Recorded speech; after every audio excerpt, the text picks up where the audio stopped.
Here's another hugistic ripoff. Insurance, car shield.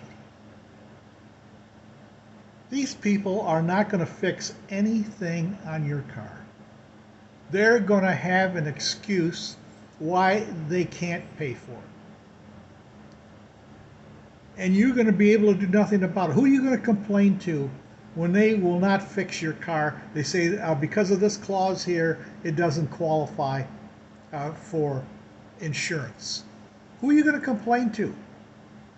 What, you're going to complain to the President of the United States? You're going to complain to your governor? These people are loaded with lawyers to handle your complaints. How many lawyers do you have to go after these people? You're just going to pay money and get nothing fixed.